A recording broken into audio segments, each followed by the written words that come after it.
DMA is proud to have another virtual event. I've been doing a couple of these so far, and we've had some great guest speakers. Manson is our guest speaker this evening.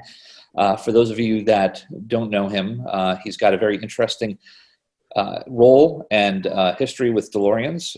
I'll let him tell you in more detail, but the short of it is that he works with Mattel and is responsible for the DeLorean Hot Wheel and other DeLorean merchandise that Mattel has produced over the years. And it was thanks to him that we now have all of the selection of Mattel, Hot Wheel, DeLoreans, and other great things. So without further ado, Manson, I'll hand it over to you. Take it away, sir, and thanks for being with us this evening. First of all, thank you everyone for being here, and thanks to Tiffany and the DMA office for inviting me to this. I've always wanted to be part of, actually this is actually my first DeLorean event. I've never really been with any like official clubs or anything other than DCSs and stuff. So who am I? This is the question that some of you are asking, and why am I here? As Kevin mentioned, I am probably best known for the Hot Wheels DeLorean, which is, well, that's my car. There's Hot Wheels. You may have seen me on TV sometime. That's me in the orange shirt. If you watched the Apprentice season 2, Mattel was involved in that, and I was a very small part. That is actually all of the footage right there you're looking at of me. Actually, there's more than the footage because it's longer than 1.2 seconds. You may have seen my hand in CBS Sunday Morning. That's the apparatus that I work off of is Freeform. I can show you that a little later. You probably see me on Fast and Loud. That's me in the background with Richard, I believe his name is. We did a Hot Wheels special for that. I was also in the unveiling of the special Hot Wheels car, and if you look right there, that's me. Yeah. Last year, no, that was 2 years ago, I was on the 50th anniversary Hot Wheels special on History Channel. So my career at Mattel starts back in the year 2000. I started in the games group, and luckily I got out of that group because that's a very hard group to work with because you have to think a lot, and I don't like to think. I'm not that smart. In 2001, I joined the Hot Wheels group, and that's me in the back right there. I first started working sculpting cars by hand, and here are some examples that I did. On the upper left is one of the cars I did, and is sculpted by hand in wren shape, which is like a synthetic wood. And on the bottom there is sculpted in wax. And some of my other stuff that I've done in the sculpting group is I sculpted likenesses of employees for their anniversary gifts or going away gifts. On the top is someone's 5-year anniversary gift, and on the bottom is someone's going away gift that I did. Among other sculpting stuff that I did was little figures for Hot Wheels Skate Freaks. No one remembers these. I'm sure none of you do. If you look on the one on the bottom, you can see a little bit of Back to the Future influence. There's 2 versions of Marty, one from 1985 and one from 2015. One of the first projects I worked on in digital sculpting, we all use digital sculpting now, is cars. Everybody knows cars. And speaking of cars, I've done quite a few Hot Wheels since 2007. I've done just a little over, I think, 700 cars. In addition to sculpting the cars, I've also designed a few cars. And here are some of the cars that I've designed. My most, I guess, famous car is probably the DeLorean. That's the one I brought to the group. We can look at really quick at some of the other cars that I've done. I've done some stuff for Simpsons. There's the Homer and the Simpsons family car. Some Ghostbuster stuff. I did all the Ghostbuster cars that Mattel has released. Did a Spider-Man car for Comic-Con. That's me in a Spider-Man outfit. Today is actually Batman Day. I don't know if anybody knows that. I didn't know that until someone else told me. So I did many of the Batman vehicles, including the Batplane, various Batmobiles. I'm a huge Snoopy fan, so I was lucky enough to do a Snoopy car for Hot Wheels, And funny thing is, I used to have this Jack in a Box, and I didn't know at the time, but this was made by Mattel. So I found one on eBay, and now I have one toy from my childhood. And another famous car that people know me for is, of course, the Back to the Future car, which started off as the regular DeLorean. And I've done some extensive research, but watching the films and pause and this is kind of before the Blu-ray when I started working on this. So all the details are kind of there. They're mostly there. They're all there. And fortunately for me, because of this car, I've got to meet a variety of people from the Back to the Future franchise, including Christopher Lloyd, Bob Gale, and Tom Wilson. And what people most know me for is the Hot Wheels DeLorean, mainly because I have one, and I didn't have one at the time when I first started working on it. But this is what people know me for, even inside and outside of Mattel. Here's me with Proto-1 back in 2012 in Florida at DCS, my first DCS. So back in the day, before all this, we actually Mattel tried to do a Hot Wheels car for a DeLorean Hot Wheels car, but so these are the two guys that are involved in it that tried to make it. Larry Wood sitting down, and Bob Rosa is the engineer. So what they came up with was this prototype. I have the prototype. So back in '79, I believe 78 or 77, they presented this to DMC at the time, and for whatever reason, it never went through.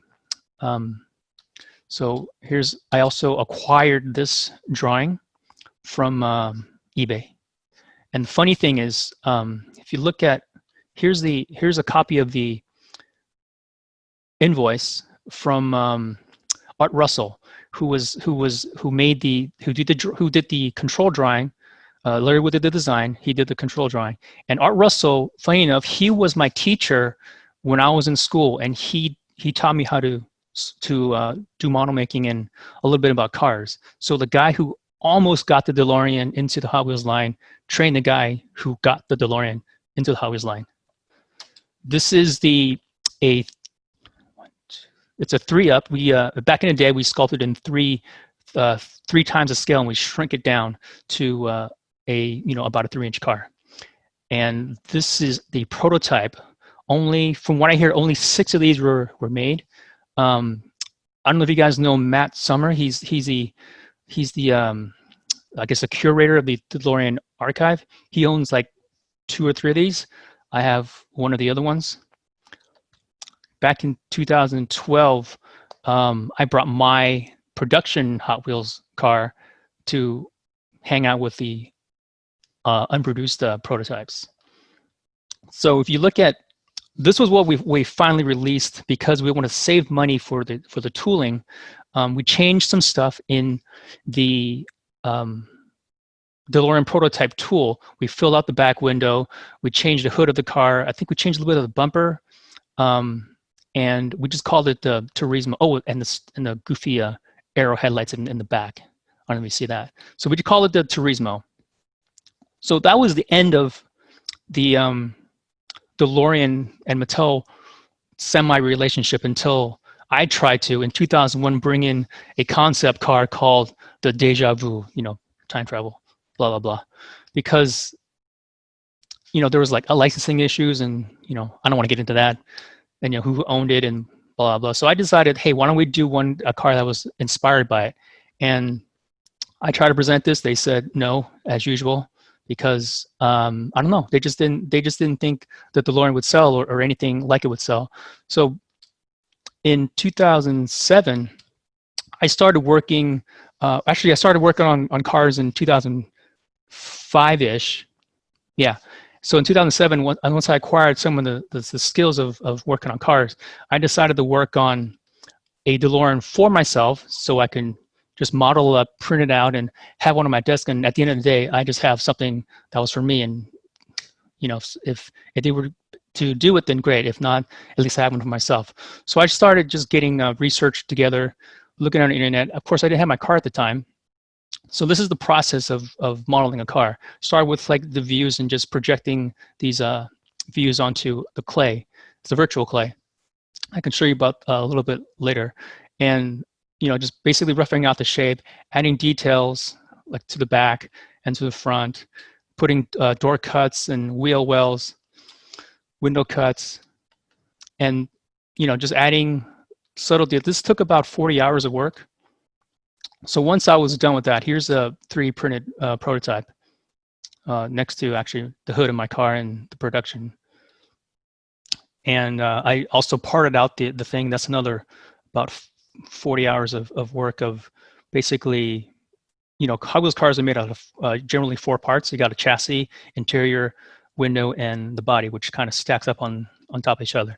So inside, again, because I didn't have a car, it was basically all internet stuff and a few books that I had, like Stainless Illusion, is that what it's called? Some more detailed shots. So this is what the part out looked like with the 4 parts, wheels, and actually this one had an extra part. It's been cost reduced to 4 parts again. This is what it looks like cross section, and our first what's called an E sheet, basically the color mapping, I guess you would call, for the plant to deco the car. And over the years, there's been, I don't really know how many, but here's some of them, variations of the same sculpt of the Hot Wheels DeLorean car. And twice, my car has been recreated. Once for the Red Line Club here, you can see my plates match. And then again, last year for the Hot Wheels convention, they redid my car with the stickers that I had on my car at the time, but I've changed stickers since then. In 2015, we did a treasure hunt. That's the one in the back. Sorry about the poor quality of lighting. So treasure hunt was more like it's harder to find the car because it's a more rare version of the Hot Wheels car. And this is, as you can see, it's the one on the front. That's the Turismo that was released in 1981. And someone in Dayton in 2014 suggested that I should redo the deco of the Turismo, and that's what I did for 2015. And there you have it. And life imitates art, of course. So somebody in the Portland area or near Toby redid their car into a Hot Wheels car deco. But we all know that there's only one official Hot Wheels car, and that's mine. I even have one on the card. So that's my presentation. If there's any questions, here's another goofy picture of me and my car, recreating the Top Gun teaser poster. But if you guys have any questions, I'll be happy to answer them, and I can show you some modeling of the car. Feel free, folks, to take yourselves off of mute and ask away. What is the program you model in clay with? It's called Freeform, and this is the thing I have on my desk, and it's a haptic device, so it's got force feedback. So there's an arm with like 1, 2, 3 joints, and then a twisty thing here. This thing twists like a pen. It's basically a pen. It's a stylus. So when I move around in 3D, you can imagine me pulling and pushing this thing. I can feel the piece if I'm touching the piece right here on the screen. I brought my Hot Wheels DeLoreans, but I changed them a little bit. Ride and groom ones. They still have icing on them. It's like 5 years old. Yummy. Question for you. You'd shown the slide before. You had a lot of other movie and TV show cars. The DeLorean was the first one that you had done. Was that kind of like the stepping into the other ones at that point for you? Was that kind of like what's the right word I'm looking for here? Kind of a gateway where they said, hey, why don't you work on these other movie or show related cars? Or were those some of those first before the DeLorean? Yes, it was. So like I said, I wanted the DeLorean, and I presented it many times to senior management, and they kept saying no because of whatever reason. And so like I said, I decided to do it on my own. And once I presented to them, I had it all parted out and everything ready to go for production. So they were like, all right, fine, we'll do it. And that led to, as you can see on my screen, it just led to all these other ones that were, they're basically all entertainment based. None of them are like real cars. Well, some of them are, but they're all entertainment based. And fortunately for me, all the Hot Wheels guys are car guys, and I'm not. I'm more of like a nerd. So they gave me all the nerd cars because they knew I would just nerd out and geek out on the, Back to the Future car, the Ghostbusters, Snoopy, Batman. All those entertainment cars were a very easy thing for me to do and harder for them to do because they wanted the car and not necessarily like, oh, it's got like all this junk in the back or on the roof or whatever, all the details. They were more into the, they still are. They're still more into the car aspect of it instead of the entertainment aspect of it. So when you say you work on the car, it's like basically just you in charge, or is there like a team and you are like the head person in the team? Basically, the designer is in charge. So I am the designer on that car, and then usually the designer, once they get the concept, whether it's a regular, everyday car like a Ford Mustang or a fantasy car that they design themselves, they work with a sculptor to sculpt the car. So I'm actually both because I do sculpting as my day job, and at night, like Batman, I design various cars. So after that, after the sculpt is done, it goes to our Asia partners to do the engineering and separating the pieces. Normally I don't do that, but since it's my own car, I decide where I want it to be separated because it's my design. I do what I want. And so that also goes to Asia, and then design will talk to Asia to figure those out. And then once that's done, it goes to graphics, and graphics works with design. So I didn't do the graphics with this, but obviously I just gave them the reference, like, lights look like that. There's a rub strip on the side with marker lights. That's it. Manson, this is James Espy. Hey, it's James Espy. Hey, I remember we were talking a couple of years ago, and I was talking to you about a model of the DeLorean that had been sent to me to approve the tampo on it, or the all the decoration on it. And I remember asking you about it, and you were like, I had no idea they were doing that. How often does that happen, that they'll have things going with your designs that you never know about until you see it on the shelf? Which one was this? I believe that one was probably the green one? This one, the 80s thing. Oh, okay. New Wave. Yeah. I think it was that one. So usually when the designer will usually deal with the first decoration of the car, and after that they usually don't know much about it. I tend to be nosy and I try to figure out if another DeLorean is being used. Like all those other ones, like you see on my screen, like the A-Team van right here, that's been done a few other times in different decos with no A-Team deco, with some with like candy stuff on it. And I didn't know about it until it came out. But usually if it's a DeLorean, they come to me first, then say like, hey, do you think this will be approved by DMC? And I'm like, probably not. Or if I don't like it, then I say no. Or, there's go ahead. There was the one that came out in the Target set, I think, a year or two ago with the police on Yes. it. The white one? The white one, yes. Did you approve that? I had that's another one I didn't know about. I didn't know about that one, and I didn't know about the green one. Yeah, that's another one that I don't think has been very well received in the DeLorean community, but they keep selling, so yeah, they keep doing them. So that's great. Yeah, so yeah, they sometimes they do some like that one you showed me, that Walmart, that jukebox one, the yeah, that was it. Yeah, that's what they called it, the jukebox. Yeah, I didn't really know about that one until later on in the game, when it was already basically approved and all the graphics were done. And I'm like, okay, well, if they approve it and it has that 80s feel, and it's okay. You don't necessarily know about anything new that may be coming out for 2021? 2021, No, there was supposed to be something for 2020, but there were some other issues with it.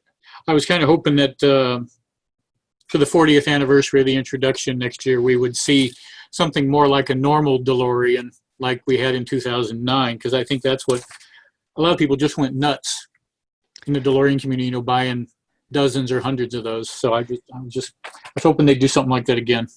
Yeah, I've suggested the 40th anniversary, and we'll see what happens, maybe, or not. Yeah, maybe.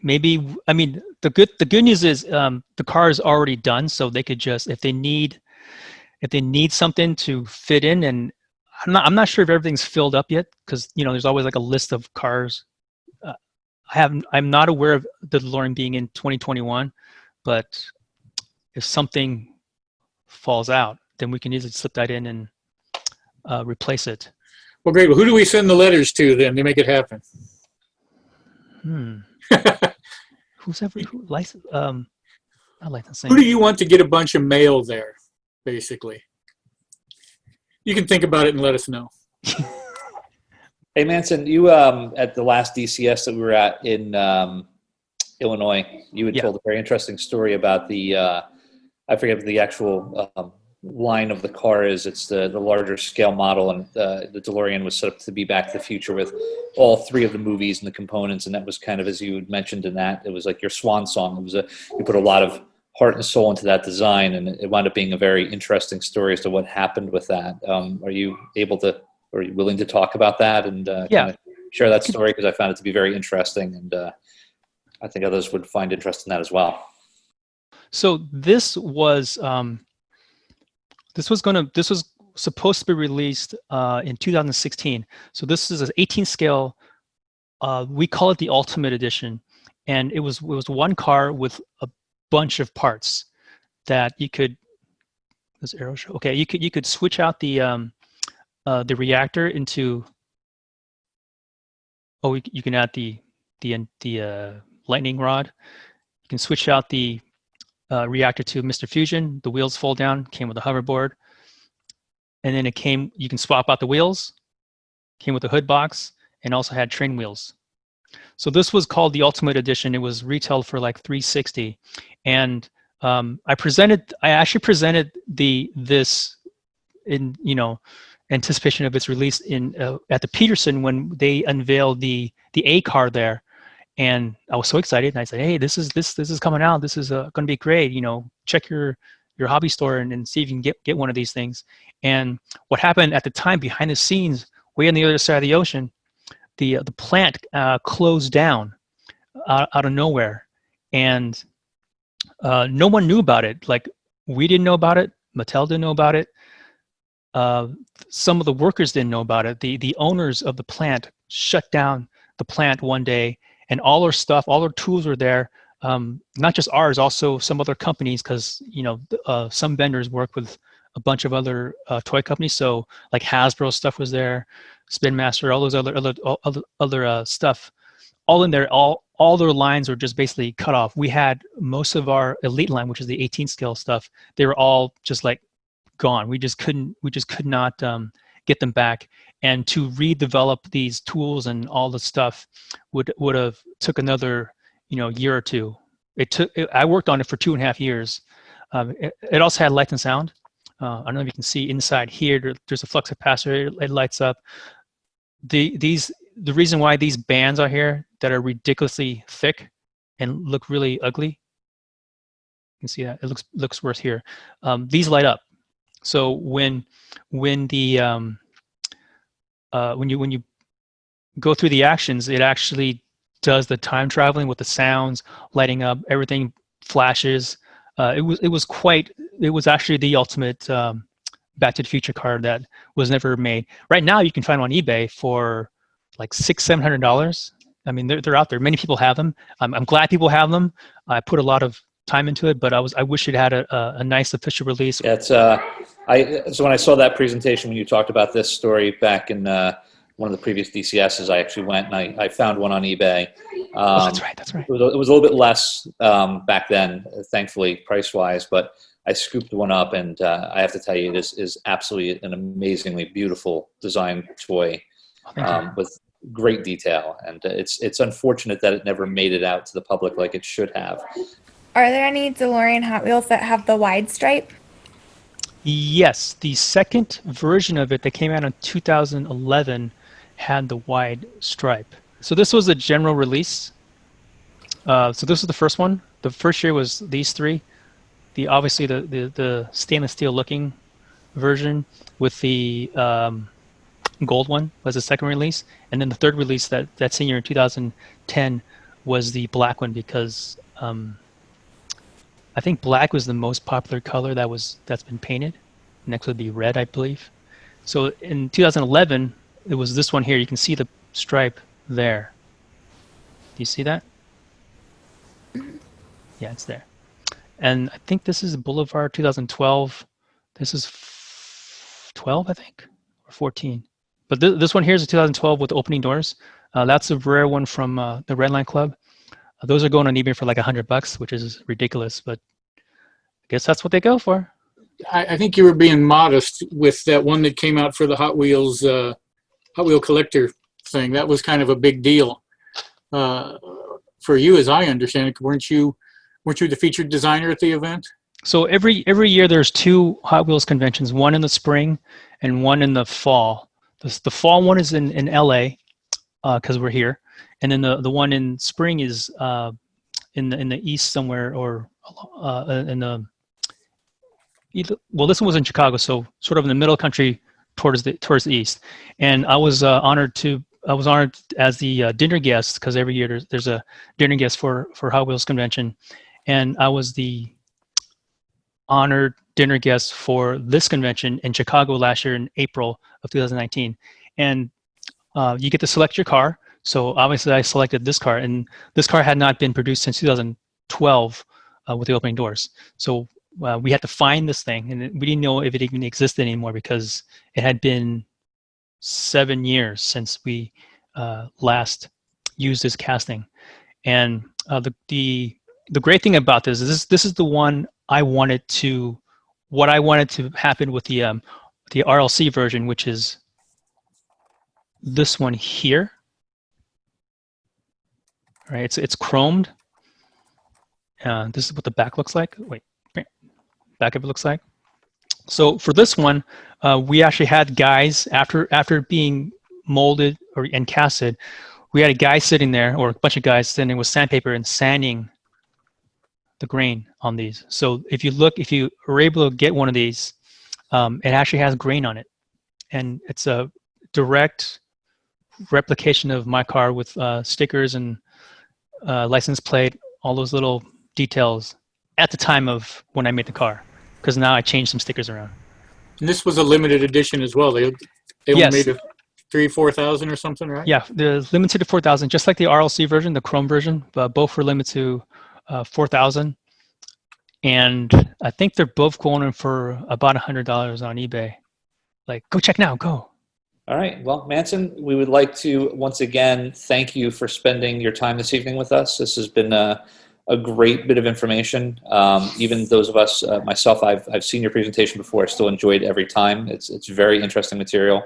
And we thank you for your time, and we hope that you and your wife are both doing well with everything going on right now in the world. Obviously, stay healthy, and we thank you. Thank you very much. Thank you for inviting me. This has been a pleasure. It's our pleasure. All right, everyone. That'll conclude this evening. Thank you for coming, and stay safe, stay healthy. Likewise. Bye. Bye.